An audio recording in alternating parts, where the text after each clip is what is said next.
Do you do home improvement sales on a one-call close? If so, this video is for you. It doesn't matter whether you sell windows, siding, roofs, HVAC, kitchens, bathrooms, or flooring, or any other in-home sales, the strategy is the same. Most people think the reason they're not selling is because they need closing skills, and while that may be true, more often than not, the real issue is that they're not sold before you get to the close. Let's look at the basics of what you're doing. The reason you're in the customer's home in the first place is that they're not happy with their current situation regarding what they want the estimate on, and they don't have a valid solution, or you wouldn't be there. That's the belief system you have to be successful in this job. The customer can't close you. It's not because it's a free estimate or that they're just looking in case they decide they want something. It's a huge violation of their space to let you in their home, and the only reason you're there is that they do want something. Your job is to identify the specific problem they have and show them that you're the solution in a way that they don't need to look around after you're done and hire you. Here's how it works. People buy when they make two decisions. Do they want the product and can they afford it? If the answer to both those questions is yes, then they buy. The close is much easier when they want it and can afford it. The flip side of that is that if they don't want it or can't afford it, then as a professional salesperson, you shouldn't even be closing or asking for the order. So the biggest key to making the sale and helping your close is to make them want it. Generally, you make them want it before the price, and then you handle the affordability after the price or in the close. If you make sure they want it before the price, then the close is really just a matter of helping them get what they want. In most cases, it's to handle the money and make it affordable. That's why I always say there's two places you can sell them, before the price or after the price. If you sell them correctly by making them want it before the price, then the close is much easier. If you don't sell them before the price, the close is harder and creates the high pressure that nobody likes. If you're hearing, you're the first person we talk to and we have to look around to see what else is out there, that's usually a sign that they're just not sold. If you do your sales presentation correctly, the only objection should have to do with the money. Now, as you get better and better at the selling part of this, the close gets easier, and even the ones you miss, you're really close. When you first start, there's some homes where you feel that they're literally rushing you out of the home. Once you get good, that doesn't happen. When you get better at making them want it, even the ones you miss, you feel that you were close. That's how you know you're on the right track. So yes, you have to be able to close them, but working on making them want it is crucial to your success. So how do you make sure they want it so your close works? To make them want it, there are only 6 steps or doors that have to be closed to make sure they're sold before the price. Please listen to all of them to make sure you don't miss the one that's hurting you. And if you want the full A to Z system I teach, so you can apply this step by step on every appointment, the full training program, The Art of Selling Home Improvements, is linked in the description below. And it's backed by my double your money back guarantee.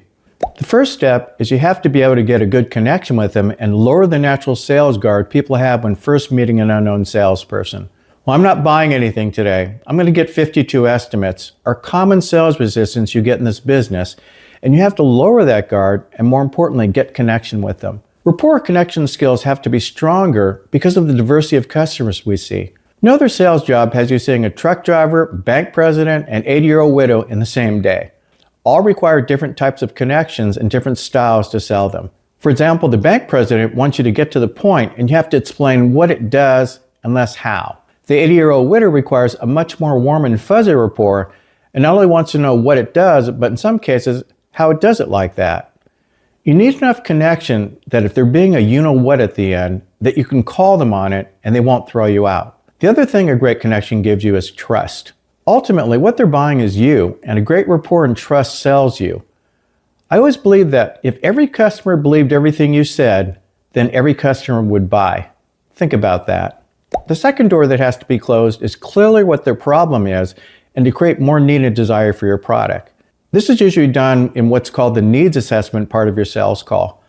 A lot of people just wing it with certain questions, but the right way to do it is to have a written survey with powerful questions that you'll never forget. Just asking someone questions like, well, what's the main reason you want information on replacing your kitchen?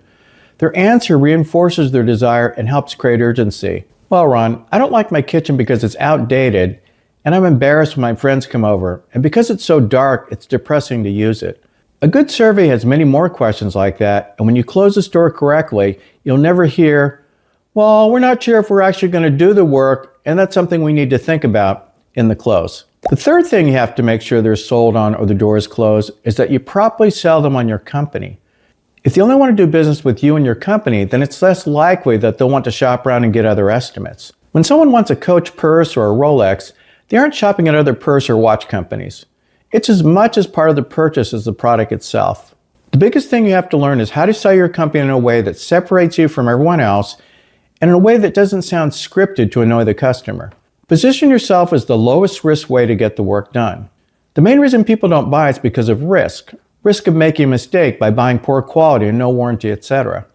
Home improvements are expensive, and any way you can position your company as the lowest risk, the better it will be for you. The fourth thing or door to make sure is closed is that you have to properly price condition. Home improvements are not things people have purchased before. Someone who's getting an estimate on a home improvement usually hasn't done it before and a lot of times has no concept of pricing. Price is a perception the customer has. The perception is based on information the customers receive before you get there. It could be other estimates, what their Uncle Joey told them it would be, or they searched the internet. The fact is that since the perception is based on information they've gotten, you can change the perception by being more credible than the information that originally created the perception of price they have. So there are three perceptions they could have of the price before you get there. First, they may have no perception or idea of the cost. Then you have to create the right perception. The second perception of price is they may have the correct perception of cost. They already know an acrylic wall system for a bathroom could be $18,000 to $20,000. These are easy sales. You then just have to reinforce their correct perception. The third and more common is that they have the wrong perception of the cost, i.e. they think a new roof is $5,000. Then you have to change the perception through your price conditioning. The point is, if you price condition them correctly when you give them the price, they shouldn't be surprised but shocked at how low it is compared to what they thought it was going to be. Price conditioning them is making sure they have the correct perception of price before you actually give it to them. Typically, you should be using third-party information like cost versus value to reinforce your credibility. Now, you don't actually give them the price here, but if they believe that, say, a kitchen remodel is about $75,000 and you told them that refacing gives them the look of a new kitchen at a half to third of the price, then they shouldn't be shocked when they see a refacing job is $20,000. Remember, you control this. If they think your cost is $5,000, that means you did a $5,000 presentation and vice versa. The fifth thing to sell or make sure the door is closed is the actual product. You sell this by being detailed and showing the features and then selling the benefits of it. Most salespeople just show them the features, but the benefits are what sells. You can tell them the features that your window is a lifetime warranty, but it's much more powerful when you explain that the benefit is that they can have the peace of mind that they'll never have to worry about their windows for as long as they live there. It'll be the last time they ever have to get the job done. Buying is an emotional decision, not a logical one. Learning to sell with emotions is the key. What do you think it'd be like to have a new furnace and know your home will always be warm and cozy in the wintertime without having to wear layers of clothes in your own home? Or what would it be finally like to have air conditioning after all this time and know that when it's 100 degrees outside that you come home and your home is nice and cool? And by these examples, learning to get commitments to reinforce their want for your products. The sixth thing to sell and make sure the door is closed is how you sell the installation process. You have to be detailed, and the more you can explain, the more credibility your company and the product will have and the value you build. Even if you're replacing a toilet, you can say, well, we take out your old toilet and put a new one in. Or you can say, now we're going to disconnect the water supply line, drain the toilet, then remove the mounting bolts and lift and dispose of your old toilet. Then we'll remove the old wax ring, clean the flanges, and check the subfloor for damage. Then we put in a new wax ring, put new mounting bolts in, and reconnect the water line, checking for leaks at the supply and base. All new and done right. These details build value. So to recap, they're sold on you, you get the need, desire, and urgency out in your needs analysis, sell them that you're the only company they want to do business with, price condition them in a way that they think your price is fair without having to look around and compare, sell them on your product, and sell them on your installation and get commitments in each section. Then the only remaining objection should be the cost. It's like selling a suit bit by bit. First they tell you they need a suit, then that your company is the brand they want. Then they tell you they want the material, then the color, then the fit, then the design. Then when you ask them at the end if they want the suit, the only thing they should say is, yes. Now you're ready to close. Leave any of these things out and the close won't work. If you like this video and want to see more on the selling part, check out the video on Sell More by Using Emotions. And if you're ready for the complete step-by-step program with my Double Your Money Back guarantee, both are listed above or in the description below. Happy selling!